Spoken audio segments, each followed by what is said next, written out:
एक बात अपने जीवन में सदा उतार कर, घर में अगर तुलसी का क्यारा है तो तुलसी महारानी हमें ये बता देती है कि हमारे घर में सुख आने वाला है कि दुख आने वाला है। जैसे शनि अपना प्रकोप दे रहा है या शनि उतर रहा है, ये किसी से पूछने की जरूरत नहीं पड़ती, अपने आप मालूम पड़ जाता। कैसे? शनि कथा अगर आपने सुनी हो तो उसमें व्याख्यान आता है शनि कथा में, पांव की चप्पल बार बार टूट रही हो,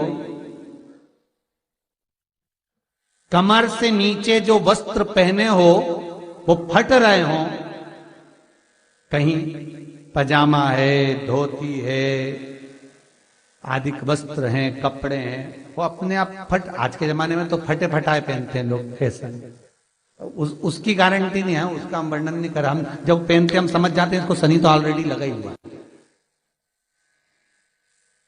जब उनका घुटना घुटनी सब फटा हुआ दिखता है तो उसमें लग जाता है कि शनि पहले से लग गया बापड़ा, उनके पहने से तो मालूम पड़े। शनि का नियम है, शनि कथा कहती है पांव की चप्पल बार बार टूट रही हो, घिस गई हो, बद्दी टूट रही हो, कुछ कर रही हो, और अगर कमर से नीचे जो वस्त्र पहने हो वो अपने आप फट रहे हो, समझ लेना कि शनि पांव से प्रवेश कर रहा, मतलब अपनी प्रखरता शनि दिखा रहा। किसी मंदिर में गए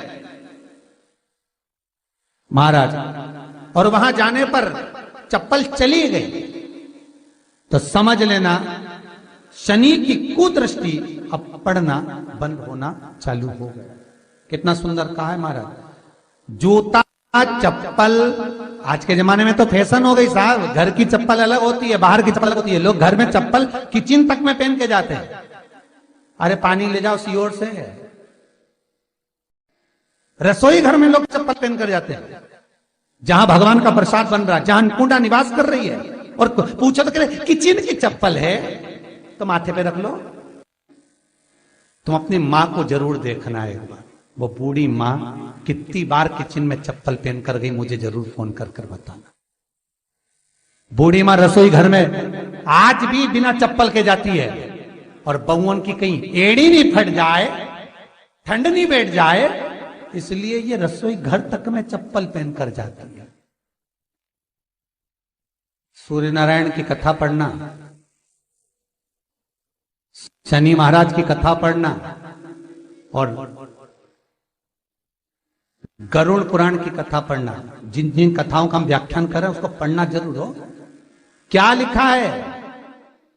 घर के अंदर जब चप्पल जाती है, रोग, बीमारी, कष्ट, तकलीफ चालू हो जाती है।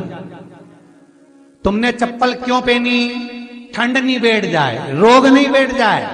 घर के अंदर उतना बढ़ गया, एक कालीन बिछा दो, एक दरी बिछा दो, मोटा आसन बिछा दो, जिस पर तुम चल लो। जरूरी है कि कई कई लोगों को तो हमने ये भी देखा कि कालीन पर भी चप्पल पहन के चलते,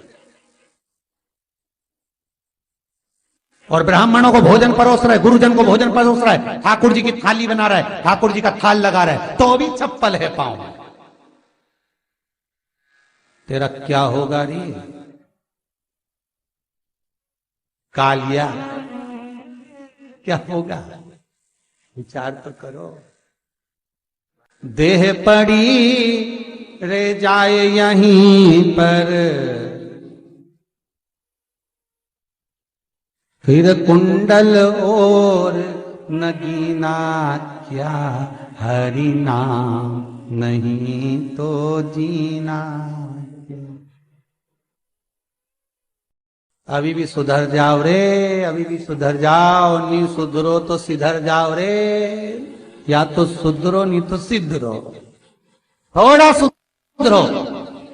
रसोई घर में अन्नपूर्णा रहती है, रसोई घर में शिव महापुराण की कथा कहती है जब भगवान शंकर को मां जगत जननी भोजन करा रही थी, शंकर जी ने वर मांगा था अन्नपूर्णा से। ए अन्नपूर्णे, तुम मेरे घर के बच्चों का भरण पोषण कर रही है। इस मृत्यु लोक में जितने मनुष्य जन्म लेते हैं ये मेरे पुत्र कहलाते हैं। तो अन्नपूर्णा ने कहा, चिंता मत करना भोलेनाथ, जिस जगह पर एक स्त्री, बेटी, कन्या या घर की बहू या बूढ़ी मां भोजन बनाएगी, उस जगह पर मैं अन्नपूर्णा उसके शरीर में प्रवेश करूंगी। और वो रसोई घर नहीं होगा, वो मेरा और तुम्हारा मंदिर कहलाएगा। अब मंदिर में चप्पल पहनकर भोजन का निर्माण करना ये श्रेष्ठता है। एक आसन पटक लो आप रसोई घर के अंदर, जिस आसन पे खड़े होकर आप भोजन बना लो। मोटा सा आसन रख लो, चप्पल की जरूरत ही नहीं। श्रीमद् भागवत कथा कर रही है, तुलसी का मात्र तो शनि अपनी दृष्टि बता देता है। शास्त्र कहता है जब घर के अंदर प्रवेश करने के, जब आप घर में प्रवेश करें तो एक कोने में चप्पल को उतार दें। बाहर जगह नहीं है तो घर के अंदर प्रवेश कर कर लेफ्ट में चप्पल को उतार दें,